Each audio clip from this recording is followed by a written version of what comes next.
رانا فرید اور مظہر آلریڈی ایک دوسرے پہ کروڑوں روپے کے الزامات عائد کر چکے ہیں۔ اس سوسائٹی کا نہ تو ایل او پی ویلڈ ہے اور نہ کوئی این او سی ہے۔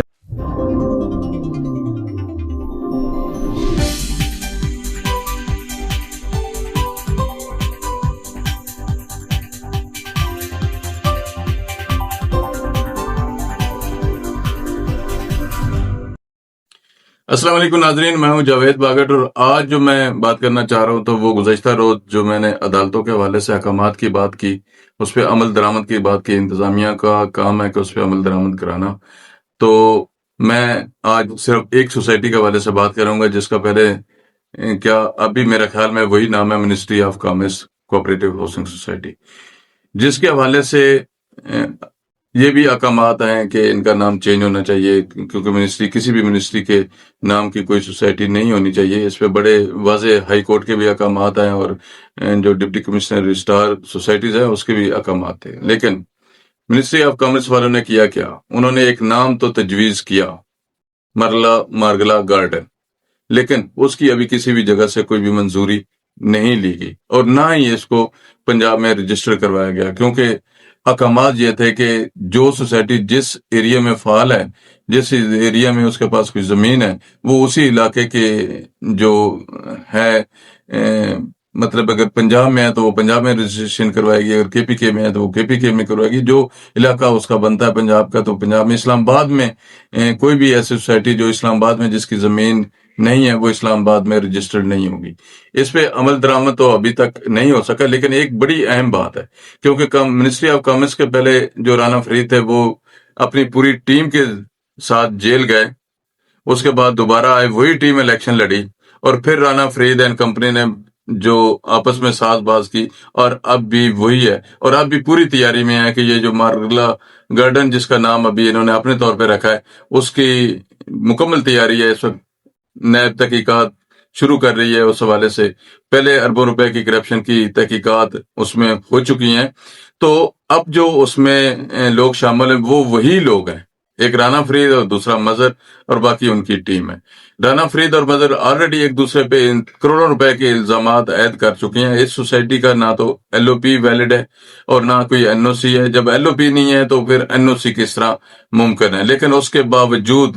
کروڑوں روپے اکاؤنٹ سے نکلنے، 70 سے 80 کروڑ روپیہ اکاؤنٹ سے نکل جانا، یہ بڑی ایک عجیب بات ہے اور بڑا سوالیہ نشان ہے متعلقہ ادارے کے لیے، کوآپریٹو ڈپارٹمنٹ کے لیے بھی، خاص کر رجسٹرار کوآپریٹو سوسائٹیز کے لیے بھی بڑا یہ کویسچن مارک ہے کہ 70 سے 80 کروڑ روپیہ کس طرح ڈیولپمنٹ کی مد میں نکل گیا، جبکہ اس سوسائٹی کو ڈیولپمنٹ کی پرمیشن ہی نہیں ہے۔ اسی طرح جو مظہر ہیں، ابھی جو اس کے سیکٹری ہیں منسٹری آف کامرس کے، جو ان کا ابھی نیا نام جو وہ تجویز کر رہے ہیں مارگلا گارڈن، اس کے جو سیکٹری ہیں، یہ پہلے پچھلے ٹینور میں رانا فرید پہ اتنی ہی اماؤنٹ کی جو ہے خرد برد کا الزام لگا چکے ہیں، جو انہوں نے الیکشن میں بڑے واضح الفاظ میں اس پہ تنقید بھی کی، لیکن الیکشن سے ایک دو روز قبل انہوں نے آپس میں ساز باز کی اور ایک ہو گئے۔ اب دوبارہ سے خود ہی سے جناب انہوں نے ساز باز کی اور آپس میں مل کے جو سوسائٹیز کے ممبران ہیں ان کی جمع پونجی سے ان کو محروم کرنے کا سلسلہ شروع کر دیا۔ پہلے مظہر نے الزام لگایا رانا فرید پہ کہ یہ 70 سے 80 کروڑ روپیہ بغیر کسی وجہ سے اکاؤنٹ سے نکلوا لے گیا ہے۔ اب جو ایک ممبر ہے، ایگزیکٹو ممبر ہے، انہوں نے یہ الزام عائد کیا ہے کہ اس طرح کی کرپشن کا سلسلہ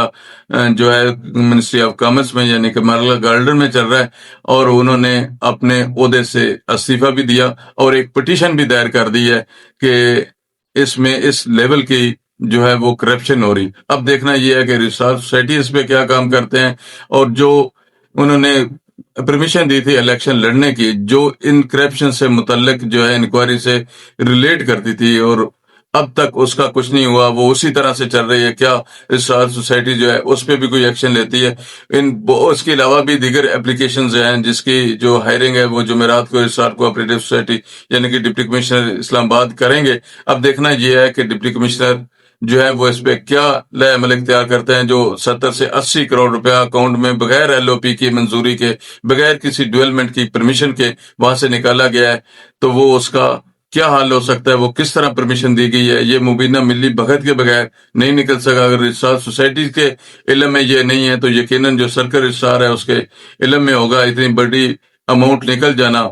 میں نہیں سمجھتا کوئی چھوٹی سی بات ہوتی ہے۔ عموماً جو سوسائٹیز کے اس طرح کے ایشو ہوتے ہیں اس میں یہ دیکھا جاتا ہے کہ ان کے جو ایکسپینسز ہوتے ہیں روٹین کے ان کو پرمیشن ہوتی ہے، ملازمین کی تنخواہ کی پرمیشن ہوتی ہے، بجلی کے بلز وغیرہ کی پرمیشن ہوتی ہے، لیکن ڈیولپمنٹ کے حوالے سے کوئی پرمیشن نہیں ہوتی۔ یہ 70-80 کروڑ کس طرح سے نکلا، یہ اب یہ دیکھنا ہے کہ اس ہائرنگ میں کیا ہوتا ہے۔ انشاءاللہ اس میں جو مزید پیش رفت ہوگی وہ بھی آپ کے سامنے رکھیں گے۔ اس وقت تک کے لیے اجازت، اللہ حافظ۔